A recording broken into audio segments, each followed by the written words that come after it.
Really competitive, end to end, and because the ground's so tightly packed, the atmosphere's been brilliant.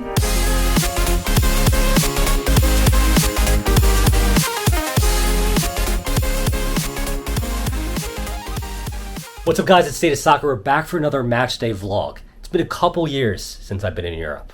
Last time around I was in England touring some of the stadiums as well as Scotland. Well today, we're not too far away. We are in Ireland. We're in the nation's capital, Dublin, for St. Patrick's Day weekend. And when on St. Patrick's Day, I decided, gotta catch some football action, some League of Ireland action. And St. Patrick's Athletic Football Club happens to be playing tonight. And they happen to be playing their rival, their local rival, in a Dublin derby, Shelbourne Football Club. Let's head down to Richmond Park, check out the action, hit like, subscribe. This is State of Soccer. I hope you enjoyed this video. All right, now in typical State of Soccer fashion, you know I like to set the scene. So while we're sitting here waiting for our taxi, let's do exactly that. I'm actually going to take this opportunity to overlay some random footage I took of Dublin because it's a really awesome city and I think it will make for a pleasant backdrop. With that, let's begin. If you listen carefully, then you already know that there are two Dublin teams competing in the League of Ireland. That's true, but in Ireland's first division, which is officially called, and listen carefully because this is a mouthful, the SSE Airtricity League Premier Division, there are a total of 4 teams competing in Dublin during the 2024 campaign. These clubs are St. Pat's, Shelbourne FC, Bohemians, and Shamrock Rovers. There was a 5th club, UCD, the University College Dublin, which was relegated following last season, the 2023 season. In total, there are 6 other clubs spread across Ireland. We have Dundalk, Drogheda, Cork City, Galway United, Sligo Rovers, and the lone team from Northern Ireland, Derry City. The 2023 League of Ireland champions Shamrock Rovers are the most successful club, with 21 League of Ireland titles and 25 FAI Cup titles. That's the FA Cup equivalent, or for my American listeners, the US Open Cup. Now, back to St. Patrick's, which, speaking of the FAI Cup, they won their 5th title last season. The final was held at Dublin's famous Aviva Stadium, and it had a record attendance of 43,881 spectators. The club, St. Patrick's Athletic Football Club, was founded in 1929 and has played home games at Richmond Park since 1935. Since the club's inception, they've won 9 League of Ireland titles. As you already heard earlier, 5 FAI Cups and 4 League of Ireland Cups, plus a plethora of European appearances. The Saints' most famous all-time player is undoubtedly Paul McGrath. McGrath played for the club before moving on to the likes of Manchester United, Aston Villa, Derby County, and Sheffield United. He's widely considered to be one of the greatest Irish footballers of all time. Alright, so enough history for now. Let's head inside the stadium and check out this match day experience as we will see St. Patrick's Athletic Football Club take on Shelbourne Football Club. We've arrived. I'm with State of Soccer Dad right here. Glad to be here. Last time you guys saw him, actually, we saw Lionel Messi play against the Philadelphia Union. Well, tonight we are seeing St. Patrick's Athletic Football Club play Shelbourne United. Exciting things here, League of Ireland.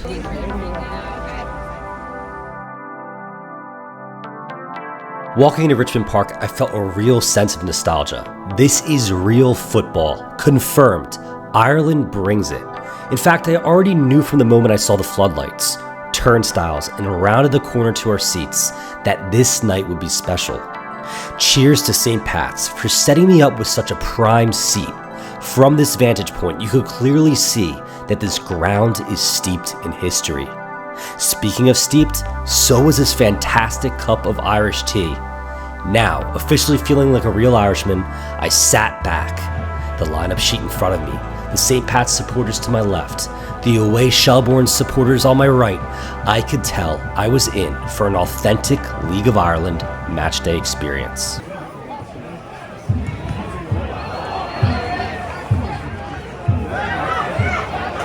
The match kicked off with a high level of intensity. This is of course expected for a matchup between crosstown rivals. At Richmond Park, you're on top of the action. The supporters are packed in like sardines, but it makes for a real atmosphere.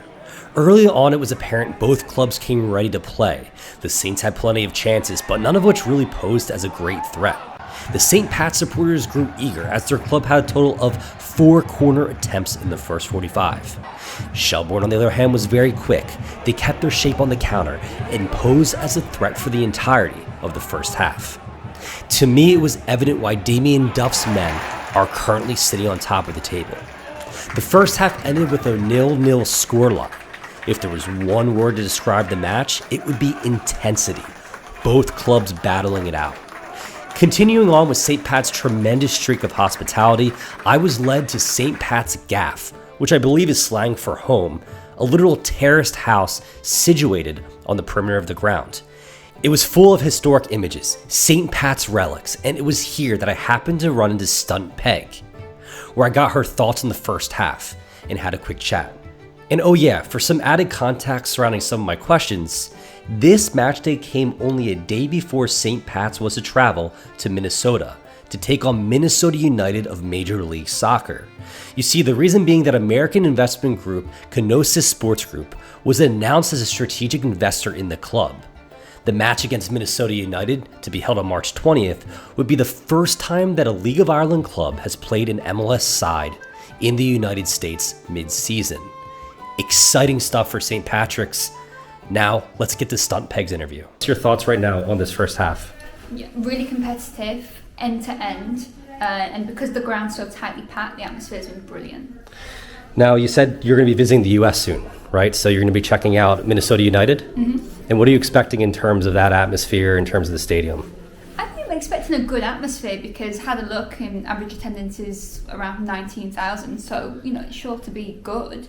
But I think it will be very different to what I'm used to in Europe. And your thoughts on this first half overall, and just in terms of the atmosphere here, the ground. Have you been here before?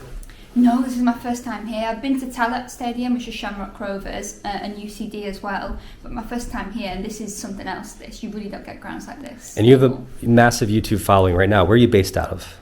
So Manchester now, so surrounded by a lot of good football clubs. And what's your thoughts on this room as I kind of pan the camera around here? I mean, this is really cool. Yeah, it's just, it feels so steeped in history. I mean, look at that trophy, a centerpiece in the middle of the room. Yeah. The second half began with an abrupt 48th minute goal from Shelbourne's midfielder number 36, Will Jarvis. This wasn't the start of the second half Saints fans were hoping for. Still battling it out, the match seemed to get even more intense. The crowd began fueling their home side on, but it wasn't enough as Shelbourne would put a second goal in the back of the net, this time in the 58th minute. It was Will Jarvis again with the brace. The 62nd minute was met with some changes for manager John Daly as he looked to will his team on towards a comeback. The lone goal for St. Pat's would come in the 71st minute, scored by midfielder number 20, Jake Mulroney. However, a couple more substitutions made by the home side and a loud Richmond Park faithful was not enough. After 10 minutes of intense stoppage time action, the scoreline would remain 2-1, Shelbourne Football Club over the home side, St. Patrick's Athletic Football Club. Despite the loss, I was blown away by both groups of supporters on the night. The level of play was, as Stunt Peg would put it, end to end and a high level of intensity.